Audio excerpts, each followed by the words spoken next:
Bismillahirrahmanirrahim. Assalamualaikum warahmatullahi wabarakatuh. Innal hamdalillah nahmaduhu wa nasta'inuhu wa nastaghfiruh wa na'udzu billahi min syururi anfusina wa sayyiati a'malina. May yahdihillahu fala mudilla lahu wa may yudlil fala hadiya lahu. Asyhadu an la ilaha illallah wahdahu la syarika lahu wa asyhadu anna Muhammadan abduhu wa rasuluh la nabiyya wa la rasula ba'dah. Allahumma salli wa sallim wa barik ala nabiyyina Muhammadin wa ala alihi wa ashabihi wa man tabi'ahum bi ihsan ila yaumiddin. Tsumma ma ba'd. Kaum muslimin rahimakumullah. Alhamdulillah kita masih berada di bulan Ramadan, bulan Al-Qur'an. Allah Subhanahu wa taala berfirman, "A'udzubillahi minasyaitonir rajim. Bismillahirrahmanirrahim. Syahrul Ramadan alladzi unzila fihi al-Qur'an." Bulan Ramadan adalah bulan di mana Al-Quran diturunkan. Al-Quran diturunkan secara penuh 30 juz itu pada malam Lailatul Qadar di bulan Ramadan. Sebagaimana juga Allah berfirman, "Inna anzalnahu fi Lailatul Qadar." Kami menurunkan Al-Quran yaitu pada malam kemuliaan, pada malam Lailatul Qadar. Yaitu penurunan Al-Quran dari Lauhul Mahfuz ke Baitul Izzah yang ada di langit dunia. Kemudian dari langit dunia itulah Allah Subhanahu wa taala menurunkan Al-Qur'an berangsur-angsur selama 23 tahun. Kurang lebih 13 tahun di Makkah dan 10 tahun di Madinah. Kaum muslimin, Al-Qur'an adalah kitab suci yang sangat agung. Banyak sekali keberkahan-keberkahan yang terkandung di dalam Al-Quran. Di antaranya Rasulullah SAW mengatakan bahwa orang terbaik atau seorang muslim terbaik adalah dia yang belajar dan mengajarkan Al-Quran. Sebagaimana hadis yang diriwayatkan oleh Imam Bukhari rahimahullah dari jalur Utsman bin Affan radhiyallahu anhu bahwa Rasulullah sallallahu alaihi wasallam bersabda, "Khairukum man ta'allama al-Qur'an wa 'allamahu." Orang terbaik di antara kalian yaitu dia yang mengajarkan Al-Qur'an dan orang yang belajar Al-Qur'an dan orang yang mengajarkan. Santri dan guru-guru Al-Qur'an adalah mereka orang-orang yang terbaik. Karena yang diajarkan adalah kalamullah. Ya, dia belajar kalamullah kemudian mengajarkan kalamullah. Dan Al-Quran adalah pedoman hidup bagi kaum muslimin. Maka agar kita menjadi orang yang terbaik, maka kita harus dekat dengan Al-Quran, membacanya, mengkajinya, mengamalkannya. Kaum muslimin, di antara keagungan Al-Quran yang lain, bahwa Al-Quran adalah anugerah yang Allah Subhanahu wa taala turunkan untuk orang-orang yang beriman. Jadi anugerah pemberian yang besar dari Allah Azza wa Jalla, nikmat yang besar yang Allah berikan kepada kaum muslimin, kepada manusia, itu adalah ketika Allah menurunkan Al-Quran. Sebagaimana Allah berfirman dalam surat Al-Imran ayat 164, "A'udzubillahi minasyaitonir rajim. Laqad manallahu 'alal mu'minin." Sungguh Allah telah menganugerahkan kepada orang-orang yang beriman. Idz ba'atsa fihim rasulan min anfusihim. Ketika Allah mengutus kepada mereka seorang rasul, yaitu Nabi Muhammad SAW, yatlu 'alaihim ayatihi, yang mana Rasul SAW itu membacakan ayat-ayatnya. Wa yuzakkihim, Rasul mentazkiyah, mensucikan diri mereka. Wa yu'allimuhumul kitaba wal hikmah. Kemudian Rasul pun mengajarkan Alkitab dan Al-Hikmah. Alkitab adalah Al-Quran, Al-Hikmah adalah As-Sunnah. Wa in kanu min qablu lafi dhalalin mubin. Walaupun sebelumnya mereka itu adalah orang-orang yang tersesat. Tersesat dikarenakan tidak mengetahui tauhid, tidak mengenal salat, tidak mengenal saum, tidak mengenal zakat, tidak mengenal sedekah. Baru setelah diturunkan Al-Quran, maka mereka mulai mengenal siapa Allah Azza wa Jalla. Apa itu tauhid? Apa urgensi tauhid? Apa bahaya syirik? Bagaimana tata cara salat? Bagaimana tata cara saum? Itu setelah Allah Subhanahu wa taala menurunkan Al-Qur'an dan As-Sunnah, yang mana langsung diajarkan oleh Rasulullah SAW kepada kita. Maka penurunan Al-Quran kepada kita itu adalah anugerah yang sangat besar dari Allah Subhanahu wa taala. Beruntunglah mereka yang dekat dengan Al-Quran, dan sungguh merugi mereka yang jauh dari Al-Quran. Kaum muslimin rahimakumullah, orang yang membaca kitab Allah adalah orang yang mengharapkan perniagaan yang tidak akan pernah merugi. Artinya mereka yang senantiasa membaca ayat-ayat Allah dan mengikutinya, itu adalah orang-orang yang sedang mengejar surga. Ya, orang-orang yang perniagaannya tidak pernah rugi, karena balasannya sangat besar. Pahala yang akan Allah Subhanahu wa taala berikan sangat besar. Allah berfirman dalam surat Fatir ayat 29, A'udzubillahi minasyaitonir rajim. Innal ladzina yatluna kitaballah wa aqamus shalah wa anfaqu mimma razaqnahum sirran wa 'alaniyah yarjuna tijaratan lan tabur. Sesungguhnya orang-orang yang mengikuti kitab Allah, orang-orang yang membaca kitab Allah, arti tilawah, yaitu mereka yang membaca Al-Quran dengan tujuan beribadah kepada Allah. Sebab ada orang yang membaca Al-Quran hanya sekedar ingin tahu saja, bukan untuk menyembah Allah Azza wa Jalla. Tapi lihat dulu di sini, mereka orang yang membaca Al-Quran karena sedang beribadah kepada Allah, karena mengharapkan pahala dari Allah Subhanahu wa taala. Ya, sesungguhnya orang-orang yang membaca kitab Allah, kemudian mereka menegakkan salat, menginfakkan sebagian harta yang diberikan oleh Allah Subhanahu wa taala, maka orang tersebut sedang mengharapkan perniagaan yang tidak pernah rugi, dan Allah Subhanahu wa taala akan mengajar mereka dengan surga, sesuatu yang sangat besar sekali. Kemudian selanjutnya Allah Subhanahu wa taala mengatakan bahwa Al-Quran itu adalah syifa dan juga rahmat. Ada penyembuh di dalam Al-Quran itu. Dalam surat Al-Isra ayat 82 Allah berfirman, A'udzubillahi minasyaitonir rajim, wa nunazzilu minal Qur'ani ma huwa syifaa'un wa rahmatun lil mu'minin wa la yazidu adh-dhalimina illa khasara. Dan kami menurunkan ayat-ayat Al-Quran yang di dalamnya itu ada syifa. Syifa itu artinya penyembuh. Penyembuh apa di sini maksudnya? Penyembuh untuk dua penyakit, yaitu penyakit hati dan juga penyakit fisik. Penyakit hati seperti keraguan, ragu tentang adanya surga atau neraka, maka baca Al-Quran, baca kabar dari Allah Subhanahu wa taala, insya Allah dari ragu akan menjadi yakin, sembuh. Ya, orang yang hasad, dia berpenyakit di dalam hatinya, baca kitab Allah, yakini tentang takdir, segala sesuatu sudah ditakdirkan oleh Allah Azza wa Jalla, maka dia akan sembuh sifat hasad. Dia mempunyai penyakit, yaitu meremehkan kaum mukminin, menghina orang-orang beriman. Baca kitab Allah, di sana Allah Subhanahu wa taala banyak memuji orang-orang yang beriman, orang-orang yang bertakwa, maka penyakit hatinya itu akan sembuh. Wa nunazzilu minal Qur'ani ma huwa shifaa. Kami menurunkan ayat-ayat Al-Quran yang di dalamnya ada syifa, ada penyembuh. Bahkan untuk penyakit fisik, Rasulullah SAW pun menjadikan Al-Quran sebagai ruqyah.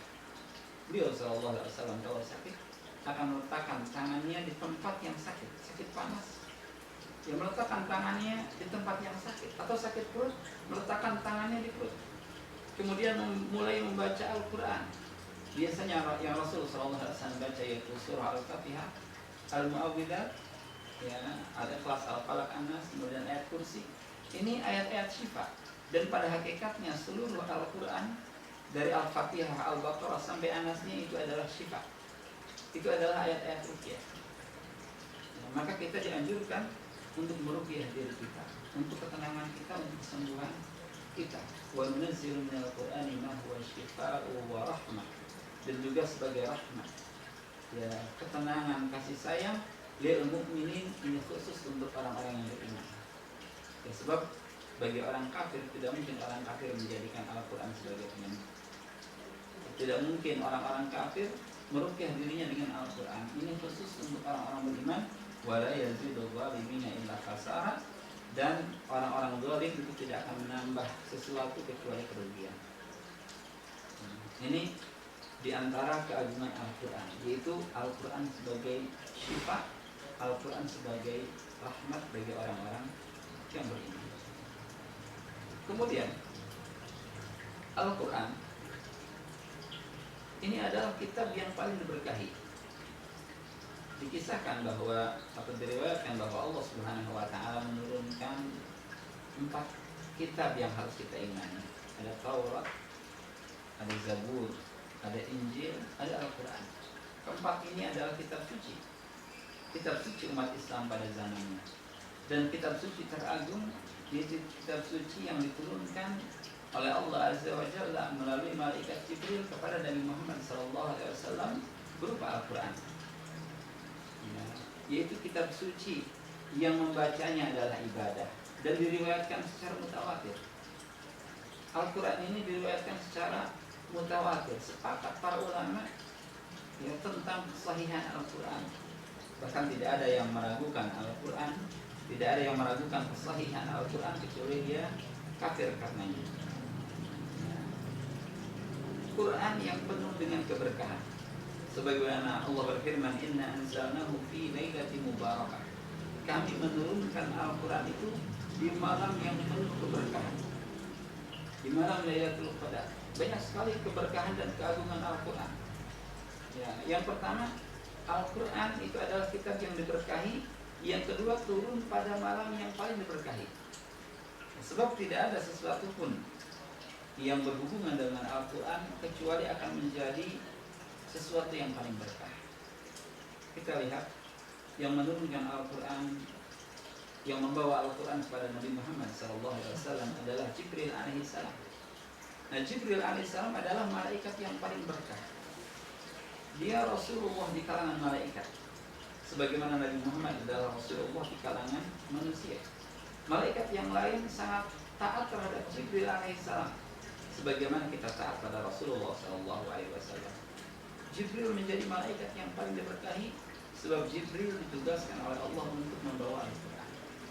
Berhubungan dengan Al-Quran, maka menjadi berkah. Diturunkan di malam Lailatul Qadar, maka malam Lailatul Qadar menjadi malam yang paling istimewa secara mutlak.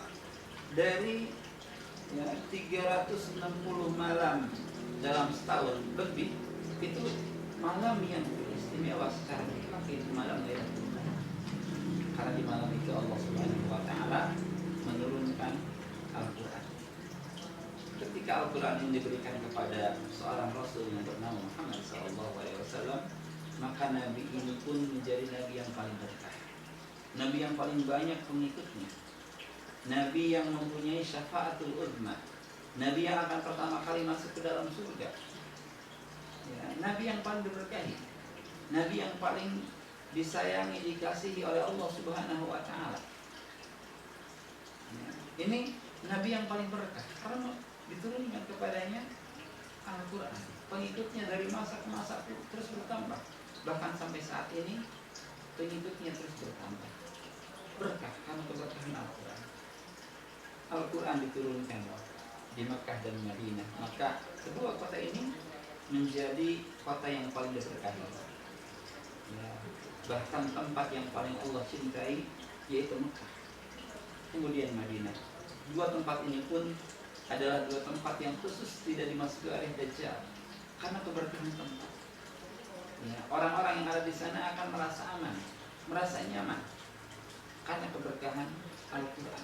Berbagai jenis buah-buahan, sayur-mayuran, walaupun tidak tumbuh di sana, akan mudah didapatkan di sana karena keberkahan tempat ini. Dimulai ketika Allah Subhanahu wa taala menurunkan Al-Quran. Ya, dan keberkahan ini semuanya bersumber dari Allah Subhanahu wa taala yang memiliki keberkahan. Jadi tidak ada yang bersatu dengan Al-Quran kecuali menjadi sesuatu yang paling berkah. Kemudian di antara keagungan Al-Quran, Allah Subhanahu wa taala menyediakan ribuan pahala untuk para pembacanya. Sebagaimana sebuah hadis yang diriwayatkan oleh Imam At-Tirmidzi dan hadis ini sahih, bahwa Rasulullah sallallahu alaihi wasallam bersabda, "Man qara'a harfan min kitabillah falahu bihi hasanah." Siapapun yang membaca satu huruf dari kitab Allah, maka dia akan mendapatkan satu kebaikan. Wal hasanatu bi asyri amsalih. Setiap satu kebaikan itu dikalikan 10. Jadi 10 kebaikan. La aqulu alif lam mim harfun. Aku tidak mengatakan alif lam mim itu satu. Walakin alifun harfun wa lamun harfun wa mim harfun. Akan tetapi alif itu satu, lam satu, dan mim satu. Kalau kita cek dan membaca kitab Al-Quran yang ditulis oleh Utsman Taha rahimahullah, maka setiap satu halamannya itu kurang lebih ada 500 huruf. Setiap satu halaman itu ada 500 huruf.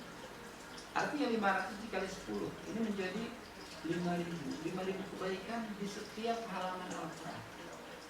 Ya, ada 5.000 kebaikan setiap kita membaca satu halaman. Kalau kita membaca satu lembar atau 2 halaman, artinya kita mendapatkan 10.000 kebaikan. Melimpah sekali. Bagaimana kalau kita setiap harinya membuka mushaf-mushaf Al-Quran, terus kita baca sampai akhir hayat, maka jutaan kebaikan akan kita raih. Ya, man qara'a harfan min kitabillah falahu bihi hasanah wal hasanatu bi asyri amsalih. Maka orang yang paling beruntung adalah dia yang senantiasa mengulang-ulang Al-Quran. Dia yang senantiasa membaca Al-Quran. Ribuan kebaikan akan terus Allah Subhanahu wa taala berikan kepadanya, dan Allah tidak akan pernah habis dengan anugerah dan pahala yang akan diberikan kepada seorang hamba. Semakin rajin, dia akan semakin banyak kebaikan. Kemudian orang-orang yang membaca ayat-ayat Al-Quran, maka dia pun akan menjadi orang-orang yang baik, orang-orang yang terbaik, bahkan disebut oleh Allah Azza wa Jalla. Disebut-sebut orang itu. Ya, sebagaimana Rasulullah SAW bersabda, hadis yang diriwayatkan oleh Imam Muslim, ya, wa majtama'a qaumun fi baitin min buyutillah. Tidaklah ada satu kaum yang berkumpul, berhimpun di salah satu rumah Allah, di masjid, di halaqah dzikir. Yatluna kitab Allah. Dia membaca kitab Allah, yaitu Al-Quran. Wa yatadarasunahu bainahum.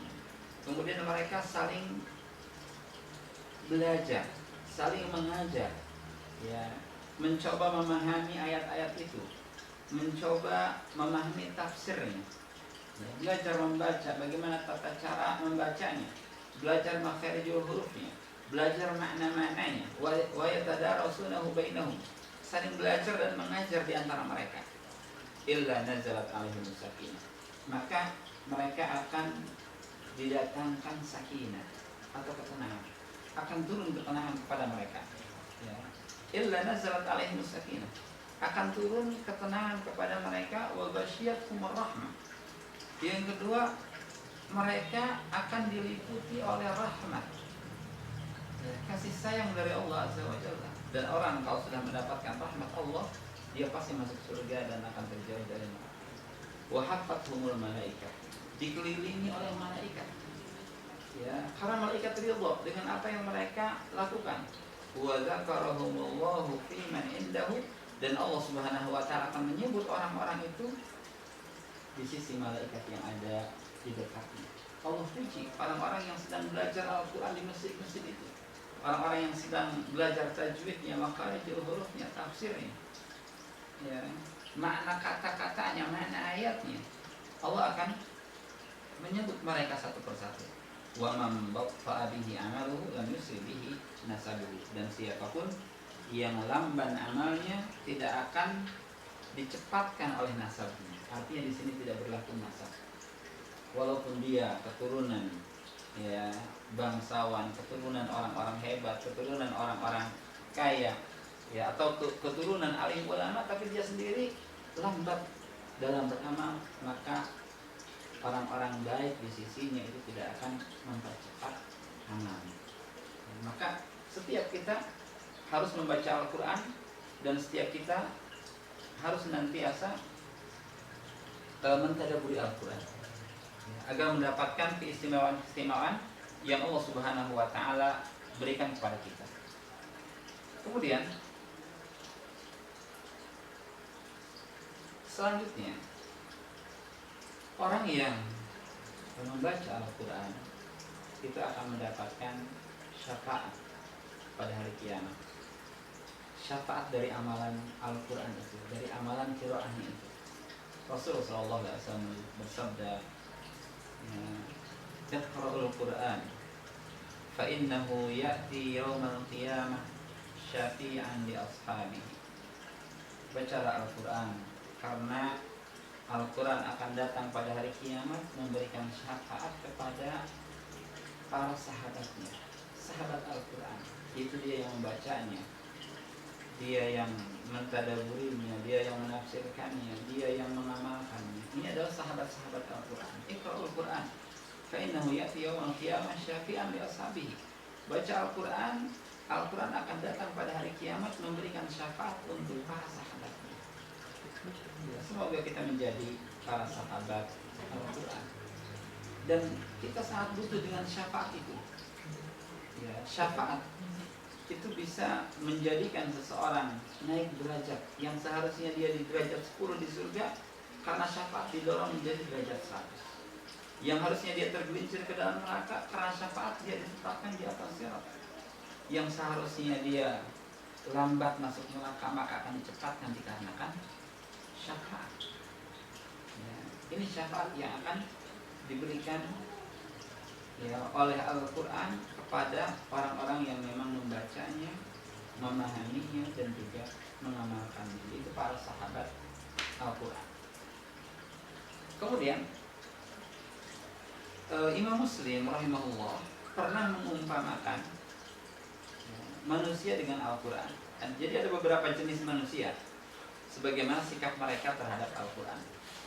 Ya, yang pertama, ya, Rasul mengatakan, "Mathalul mu'min alladzi yaqra'ul Qur'an mathalul utrujah rihuha thayyib wa ta'muha thayyib." Ini permisalan yang pertama, yaitu permisalan seorang mukmin yang membaca Al-Quran. Mukmin membaca Al-Quran, maka ini seperti utrujah, yaitu satu buah yang aromanya wangi, rasanya pun manis, rasanya lezat. Ya, aromanya wangi, rasanya lezat. Ini seperti mukmin membaca Al-Quran, dirinya mukmin dan juga membaca Al-Quran, hatinya baik dan lisannya pun baik karena membaca Al-Quran. Wa mathalul mu'min alladzi la yaqra'ul Qur'an mathalut tamrah la riha laha wa ta'muha hulun. Seorang mukmin yang tidak membaca Al-Quran itu seperti buah kurma, tidak ada aroma walaupun rasanya manis. Ya, karena Al-Quran itu seperti aroma. Ya, orang yang membaca Al-Quran aromanya harum, namanya harum, namanya baik di sisi Allah Azza wa Jalla, akan mendapatkan syafaat. Ya, ini mukmin tidak baca Al-Quran, maka dia manis karena memang hatinya beriman, tetapi tidak memiliki aroma seperti kurma. Ya, ini level kedua. Wa mathalul munafiq alladzi yaqra'ul Qur'an mathalur raihanah rihuha thayyib wa ta'muha murrun. Kemudian permisalan orang munafik yang membaca Al-Quran. Ya, munafik tapi dia membaca Al-Quran. Maka Rasul mengatakan ini seperti raihanah, aromanya saja yang wangi, tapi rasanya pahit. Lisannya saja yang seolah-olah bagus, karena yang keluar dari lisannya adalah kalamullah, adalah Al-Quran, tetapi hatinya kufur. Ya, aromanya wangi, tetapi rasanya pahit. Wa mathalul munafiq alladzi la yaqra'ul Qur'an kamathalil hanzalah la riha laha wa ta'muha murrun. Dan permisalan orang munafik yang tidak membaca Al-Quran ini seperti Hanzalah, ya, tidak punya aroma dan juga rasanya pahit. Hadis riwayat Muslim. Kaum mukminin, di mana posisi kita? Di posisi pertama atau di posisi kedua? Kita ini utrujah atau tamar? Ya, mudah-mudahan tidak ada di posisi ketiga dan keempat. Bagi orang mukmin ini permisalannya antara utrujah atau tamar. Apakah aroma kita baik kemudian rasanya pun manis, ataukah hanya rasanya manis dan tidak punya aroma karena jauhnya dia dari Al-Quran, tidak membacanya, dia hanya mengimani tapi tidak membacanya.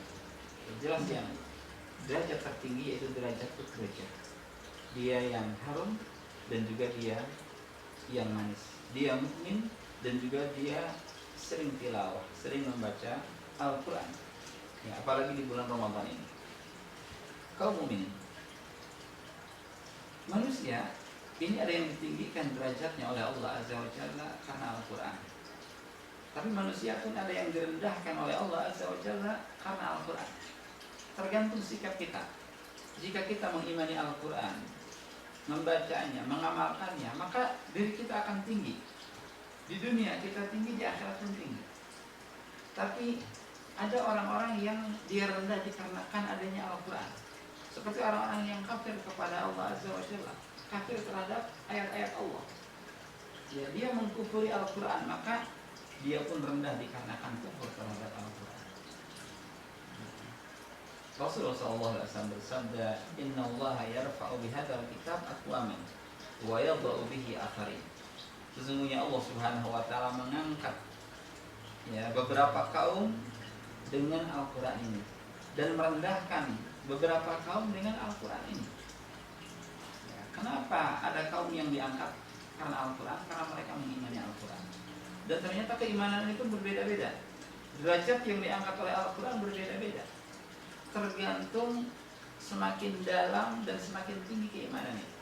Semakin dia menghujam keimanannya, maka akan semakin tinggi derajatnya di sisi Allah Azza wa Jalla. Ya, ketika keimanannya hanya sekedar beriman, tidak sampai menghujam ke dalam, maka pengangkatannya pun hanya sekedar. Ya. Inna Allah yarfa'u bihadzal kitab aqwaman wa yadh'u bihi akharin. Maka orang yang paling tinggi derajatnya dikarenakan Al-Quran yaitu Nabi kita Muhammad SAW. Kemudian para sahabat, karena keimanan mereka terhadap Al-Quran sangat dalam sekali. Beda keimanan mereka dengan keimanan kita. Jamaah rahmatullah. Kaum mukminin yang membaca Al-Quran ini ada orang yang sudah mahir membacanya.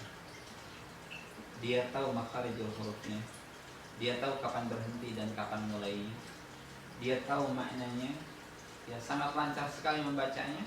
Ini berbeda dengan mereka yang membaca Al-Quran tapi masih terbata-bata, mungkin baru belajar tajwid, mungkin baru belajar huruf-huruf Al-Quran, ya, ini terbata-bata. Ini keduanya mendapatkan pahala, akan tetapi memang beda levelnya.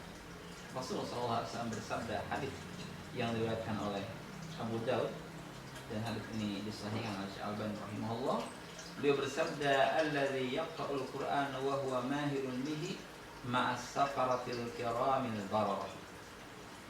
Sesungguhnya orang yang membaca Al-Quran dan dia mahir, dia pandai dalam membaca Al-Quran, pas dalam makharij hurufnya, ya, pas ketika memanjangkan dan memendekkan huruf-hurufnya, ya, pas ketika membaca qalqalanya, dengungnya, dia mahir dalam membaca Al-Qurannya, maka dia akan bersama para malaikat yang mulia lagi baik, ma'as safaratil kiramil bararah, bersama para malaikat tinggi derajatnya.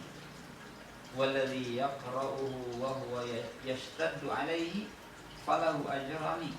Dan ketika ada seorang muslim yang dia itu sulit membacanya, ya, baru mengenal huruf-huruf Al-Quran sehingga terbata-bata dia membacanya, tapi dia terus membacanya, maka dia mendapatkan dua pahala.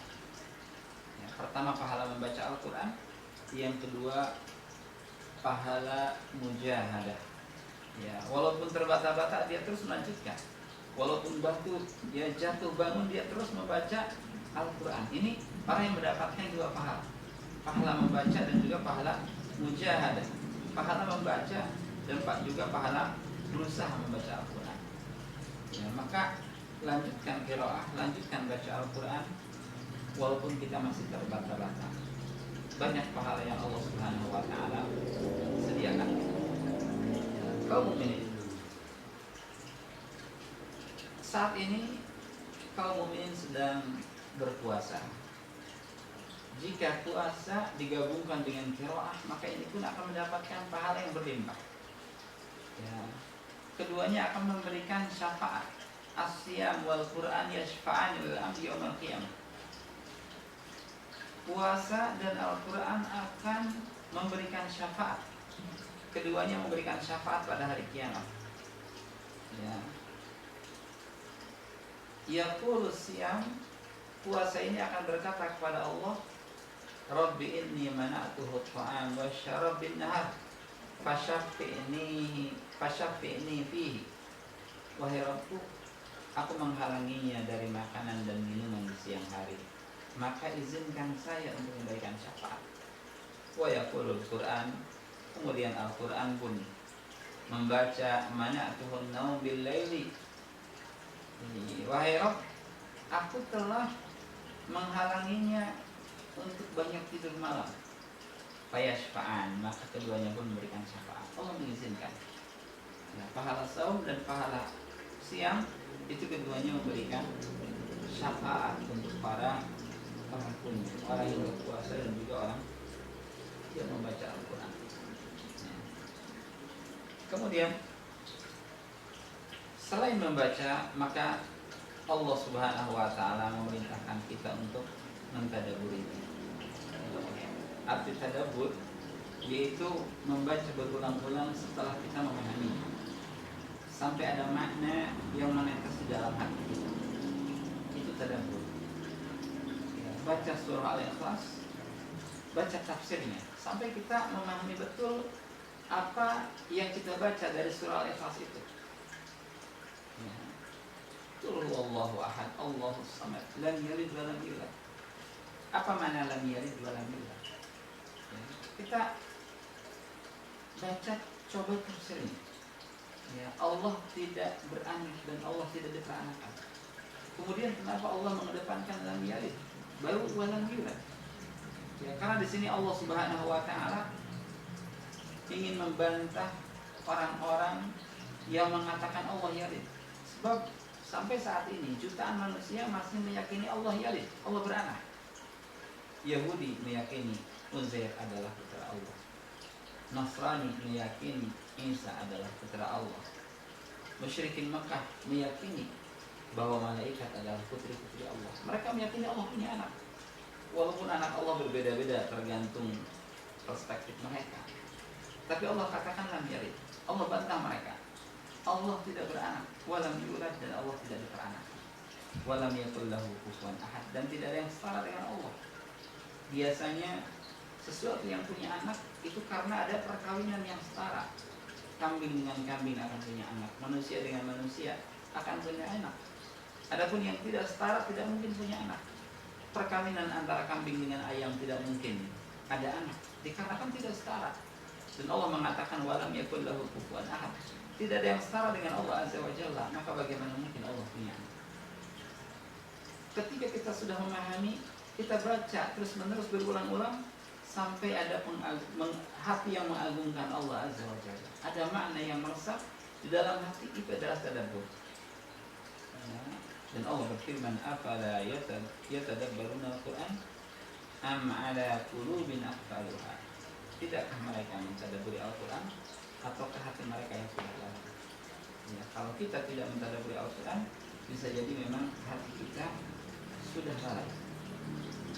Dan juga banyak orang yang salah. Ya. Jadi ada orang yang seolah-olah meyakini bahwa mengamalkan Al-Quran itu hanyalah membacanya. Arti mengamalkan Al-Quran adalah hanya membacanya. Ini keliru. membaca hanya satu jenis dari ibadah kita dengan Al-Quran, membaca Al-Quran. Tapi ada jenis lain dalam beribadah kita dengan Al-Quran yang memahami maknanya, mentadaburinya, dan mengamalkan kandungannya. Jadi bukan hanya sekedar membacanya.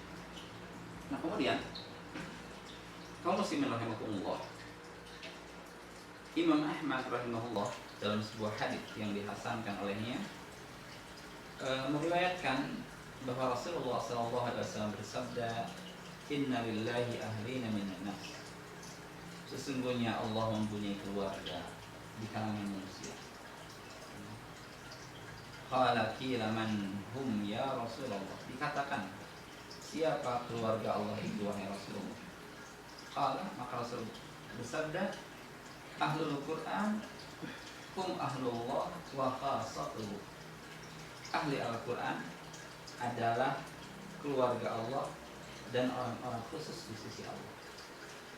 Ya, arti keluarga Allah ini seperti Khalilullah, seperti kekasih Allah. Ya, Ibrahim Khalilullah. Ibrahim alaihissalam adalah kekasih Allah. Nabi Muhammad adalah Khalilullah. Beliau adalah kekasih Allah. Artinya orang yang dikasihi oleh Allah Azza wa Jalla. Keluarga Allah adalah mereka yang sangat dekat dengan Allah Azza wa Jalla. Karena dia senantiasa menghangatkan kalbunya dengan qiraatul Quran. Dia senantiasa meramaikan Al-Quran dengan qiraatul Quran. Mereka adalah keluarga-keluarga Allah dan orang-orang khusus di sisi Allah Subhanahu wa Ta'ala. Yang mereka adalah orang-orang yang paling beruntung. Jamaah Rasulullah, yang terakhir, kebalikannya ada di antara mereka yang merugi karena meninggalkan Al-Quran. Ya, banyak sekali orang-orang yang meninggalkan Al-Quran. Dia tidak membacanya, dia tidak mentadaburinya, dia tidak mengamalkannya. Bahkan sejak zaman Rasulullah SAW ada orang-orang seperti itu. Dalam surat Al-Furqan ayat 30, Rasulullah SAW pernah mengadukan hal ini kepada Allah Azza wa Jalla. Allah berfirman, A'udzubillahi minasyaitonir rajim, wa qala ar-rasul ya rabbi inna qaumi ittakhadhu hadzal qur'ana mahjura. Wahai kaumku, ya. Dan Rasul berkata, yaitu Nabi Muhammad SAW, ya Rasul berkata, wahai Rabbku, sesungguhnya kaumku menjadikan Al-Quran ini sesuatu yang ditinggalkan. Wahai Rabbku, sesungguhnya kaumku ini meninggalkan Al-Quran. Mahjur. Al-Quran mahjur. Al-Quran ditinggalkan, Al-Quran disisihkan. Apa makna Al-Quran ditinggalkan? Ibnu Katsir rahimahullah atau para ulama tafsir yang lain memberikan penjelasan makna hajrul Quran atau makna meninggalkan Al-Quran. Yang pertama, hajrul Quran itu adalah tarkul istima', tidak membaca, tidak mendengarkan Al-Quran dengan seksama. Ya, ketika ada khatib yang mengutip ayat Al-Quran, dia tidak mendengarkannya. Atau ketika ada penceramah sedang membaca ayat Al-Quran, dia sengaja tidak mendengarkannya dengan baik. Itu namanya hajrul Quran. Tidak ingin tahu apa makna yang Allah sampaikan. Ya. Makna yang kedua dari hajrul Quran, yaitu dia tarkut tafahum. Ya. Tidak mencoba memahami makna-makna Al-Quran. Tidak membaca kitab-kitab tafsir sehingga dia bodoh dengan makna-makna Al-Quran. Itu hajrul Quran. Ya. Ada juga makna hajrul Quran, yaitu orang-orang ya, yang tidak menjadikan Al-Quran sebagai obat, tidak menjadikan Al-Quran sebagai ruqyah. Dia hanya menggunakan obat-obat atas racikan dokter saja, tidak pernah meruqyah dirinya dengan Al-Quran. Itu pun termasuk hajrul Quran. Ya, padahal di antara sunnah Rasul, ketika beliau sakit, beliau meruqyah dirinya dengan Al-Quran. Ambil air zam-zam atau air yang lain, bacakan air itu dengan ayat-ayat Al-Quran. Ini sedang meruqyah Al-Quran, dan jadikan ini sebagai wasilah obat kita. Sebab pada hakikatnya yang menyembuhkan adalah Allah Azza wa Jalla. Ketika kita tidak pernah menjadikan Al-Quran sebagai penyembuh penyakit kita, baik fisik ataupun batin, maka kita meninggalkan Al-Quran. Tarkul qiraah, tidak membaca Al-Quran, ini pun termasuk hajrul Quran atau meninggalkan Al-Quran. Bahkan Ada seorang ya ulama Al-Quran, dia mengatakan siapapun yang membaca Al-Quran, ya, menghatamkan Al-Quran lebih dari 1 bulan, maka dia termasuk hajrul Quran. Artinya batas minimal menghatamkan Al-Quran itu setiap bulan sekali. Ya, para salafus saleh biasanya mereka membaca Al-Quran per 7 hari sekali khatam. Setiap 7 hari khatam. Di antara mereka pun tidak sedikit yang per 3 hari sekali. Ya, dan batas minimal sebagian kecil mungkin ya dari mereka itu menghatamkan Al-Quran sebulan sekali. Jadi kalau kita menghatamkan Al-Quran lebih dari 1 bulan, ya sebagian ulama mengatakan ini termasuk hajrul Quran. Kita banyak melalaikan Al-Quran, atau kita tersibukkan ya dari membaca Al-Quran dengan membaca buku-buku yang lain. Itu pun termasuk hajrul Quran. Mudah-mudahan Allah Subhanahu wa taala memberikan kita hidayah, memberikan kita kekuatan untuk bisa dekat dengan Al-Quran, membaca Al-Quran, mengamalkan Al-Quran, mentadabburi Al-Quran. Wallahu a'lam. Subhanakallahumma wa bihamdika asyhadu an la ilaha illa anta